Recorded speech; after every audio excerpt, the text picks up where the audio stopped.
गुप्ता साहब, आपका रहना कहाँ है, कहाँ के रहने वाले हैं? मैं एमपी का रहने वाला हूँ, सिवनी डिस्ट्रिक्ट का रहने वाला हूँ। सिवनी डिस्ट्रिक्ट एमपी अच्छा। पड़ता है।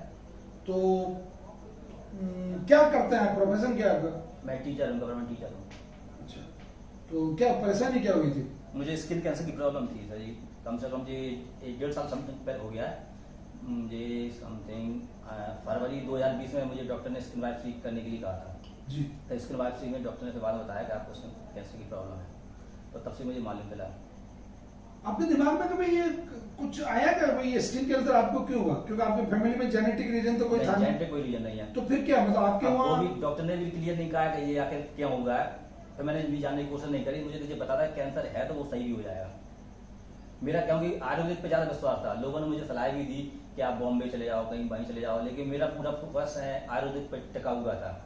मैं कहने पर दिल्ली में चला गया था, रिपोर्ट कराई वहाँ पे, लेकिन मेरा वहाँ पे मन नहीं लग रहा था जी। कि मेरा मूड, मेरा काम नहीं मतलब कर अंदर से रहा था, आत्मा नहीं अंदर कह से रही थी आत्मा कि मैं काम ठीक नहीं हो कर रही थी कि मैं वहाँ पे जाऊँ कि नहीं जाऊँ। मुझे बताया कि सुनने को आया, मुझे पता चाहिए कि उससे शरीर की स्थिति थोड़ी डाउन हो जाती है, फिल्मी सिस्टर है, तो उसने मुझे बताया कि उसके कोई रिलेशन में है, तो वो यहाँ आए तो उन्हें फायदा मिला था। अच्छा, किसी कोई जो मतलब आपके रिलेशन में वो यहाँ आया था, उसको प्रॉफिट उसको हुआ, तो फायदा- उसने आपको बताया? हाँ, उसने मुझे बताया। ठीक है। उसने मेरी ननद को बताया सर। अच्छा। ननद ने हम लोगों को बताया। दिल्ली में आपको बताया? नहीं, वो दिया मतलब सर हम वहाँ से मतलब रिपोर्ट करा के आ गए। अब हम ये कंफ्यूजन में थे कि कहाँ जाए मतलब कहाँ का रिपोर्ट दिल्ली ट्रीटमेंट। कराई थी उसी ना। टाइम जी। से कोरोना लग गया था। अच्छा। तो बिल्कुल समझ में नहीं आ रहा था। तो कहीं कोई तो मेरी ननद ने को किसी ने बताया से पहले हिमालय में सर धर्मशाला नाम से है। जी। तो तो धर्मशाला में उनकी रिलेशन में कोई रहती थी। हाँ। तो उन्होंने कहा कि धर्मशाला के बारे में हम आइडिया लें कि क्या है इधर का। तो उन्होंने कहा नहीं आप इधर नहीं जाओ, आप वहाँ पर भीलवाड़ा में नवग्रह आश्रम है, वहाँ जाओ। मेरे 2 लोगों को आराम मिला है। जी, अच्छी बात। मेरी ननद ने मुझे हम लोगों को बताया सर। तो हम लोगों ने आपका सर यूट्यूब पर वो देखा, आपका इंटरव्यू जो आपने वो वहाँ का उत्तराखंड में वो वाला हुआ था ना। त्रासदी हुई थी, हाँ हाँ। सर, वो वाला। और सर फिर तो मैंने आपकी इतनी सारी वीडियोस देखी, एक दिन में 10-10 वीडियो देखती हर थी। वीडियो में मोटिवेशन मिल रहा है हमको। हाँ अच्छा। सर, हाँ तो सर 10 दिन बाद तो फिर हमने डिसीजन लिया कि नहीं अब तो हम जाएंगे, तो सर इधर ही जाएंगे। तो मैं बीच में टोक रहा हूँ, ये यूट्यूब पे ऐसे फर्जी वीडियो भी आता है, लोग कहते हैं 1 दिन में कैंसर ठीक करें या 5 रुपए में कैंसर ठीक करें। तो ये लोग नुकसान कर पहुंचा रहे हैं क्या कैंसर पेशेंटों को?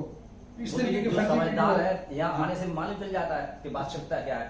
जब मैं पहली बार यहाँ आया जी। तो मुझे तो पहले मालूम नहीं था, मुझे तो किसी ने बताया। मैं यहाँ आया, पूर्ण विश्वास था क्या है क्या नहीं है, लेकिन मैं यहाँ आया, मुझे यहाँ की पूरी वास्तविकता मालूम चल गई कि वास्तविकता रियलिटी यहाँ पर मैं सही हो जाऊंगा। मतलब विश्वास पूरा विश्वास। रखा हो गया।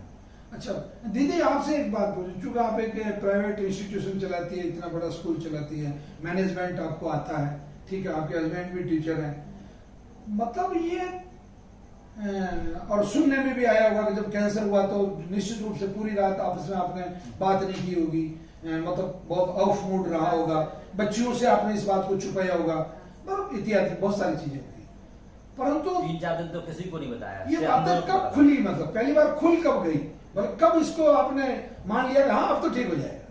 सर इधर आने के बाद ही सर, इधर हम आए फिर 1-2 महीने के बाद सर इनकी स्पोर्ट में थोड़ा अंतर हुआ सर।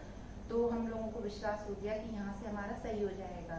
और सर मैं बिल्कुल सही बता रही हूँ दिल की बात। अभी 1 साल के बाद फिर हमने इनका जो पेट सिटी स्कैन करवाया सर, तो मैं ग्वालियर में जो कैंसर हॉस्पिटल में गई, हॉस्पिटल में जो पेशेंट की जो स्थिति देखी सर, 1 साल से मैं इधर आ रही तो मुझे कुछ नहीं लगता था सर, ना ऐसा लगता नहीं था कि ये वो पेशेंट है, कि मैं इतना अच्छा माहौल लगता था, मुझे अंदर से घबराहट नहीं होती। ये बहुत अच्छी बात है ना सर। उधर गई तो मैंने पेशेंट को देखा, कहीं हाथ से पकड़ के, कहीं कोई गिर रहा है सर, कहीं कोई कुछ हो रहा, इतनी घबराहट हुई। मैंने कहा जब चेक कराने में ये हालत हो रही हो जिसका यहाँ ट्रीटमेंट होता है तो उनकी क्या हालत होगी। क्या तो ये आपको हॉस्पिटल जैसा लगता है क्या? नहीं सर, बिल्कुल नहीं, भी नहीं लगता नहीं, हॉस्पिटल जैसा, बिल्कुल मतलब बहुत ऐसा- अच्छा मैं माहौल जब है भी सर। यहाँ आया हूँ तो ये सोच के नहीं आया कि मैं कैंसर पेशेंट हूँ। जी जी जी, मैं ये कभी बहुत सोच के नहीं आया।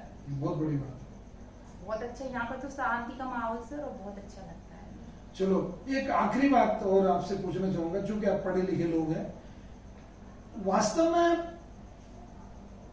कैंसर का डर ज्यादा है या कैंसर ज्यादा खतरनाक है? मतलब कैंसर का डर ज्यादा खतरनाक है या डर जाता डर है। सर। डर कैंसर जो है खतरनाक नहीं है। वो बहुत खतरनाक है, और वही आदमी को हाँ। वो डर खा जाता है। डर खा लेकिन जाता सर है। आपकी वीडियोस देखने से सर वो डर ऑटोमेटिक ही खत्म हो जाता है। अच्छा। पहले तो लगा मुझे मैं डर, बात लेकिन बता रहा जब- हूँ सर जी, हाँ सर। जब भी मेरा जोश, अब दवाई खाते खाते परेशान हो जाता है कोई व्यक्ति, हाँ, होता है। साल भर हो गई तो श्रीमती जी हमारे वो वीडियो दिखाती है आपकी, हाँ मतलब जोश आ जाता है। अच्छा। सर मैं वीडियो ये सुन भी ना रहा हूँ, लेटे हूँ तो मैं खोल कर रख देती थी, कानों में तो जाएगी ही नहीं। जाएगी, हाँ। हाँ तो खोल कर रख देती तो मेरे वीडियो का यूट्यूब का जो है उसमें आपको मतलब सबसे ज्यादा चीज क्या क्लिक करती है? मतलब जैसे बहुत सारी चीजें होती है, किसी की वॉइस होती है, किसी की लैंग्वेज होती है, किसी की ब्यूटी होती है, किसी का क्या सर, होता आप है, बिल्कुल- मतलब क्या कंटेंट सर ऐसा होता आपकी है? बातों में मुझे 1% भी बनावट नहीं लगती, जो है ओरिजिनलिटी के साथ कहते हैं, बुरा लगे भला लगे कुछ भी हो, बिल्कुल रियलिटी है सर। जी, जी। ये तो वो क्योंकि चीज़ आपका आपको- टारगेट हाँ। पेशेंट को सही करना है, जी आपको जो फोकस है पूरा, तो पेशेंट का सही करने का फोकस है आपका, तो आप डांट भी सकते हैं, आपका अधिकार है।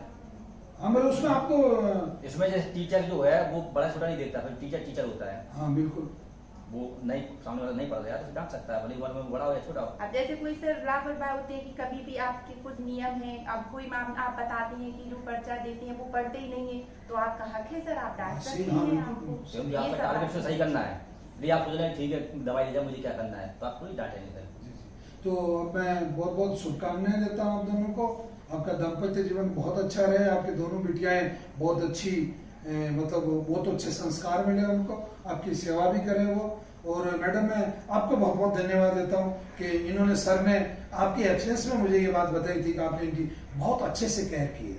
तो प्लीज आप दोनों बहुत प्रेम से रहें। धन्यवाद, नमस्ते।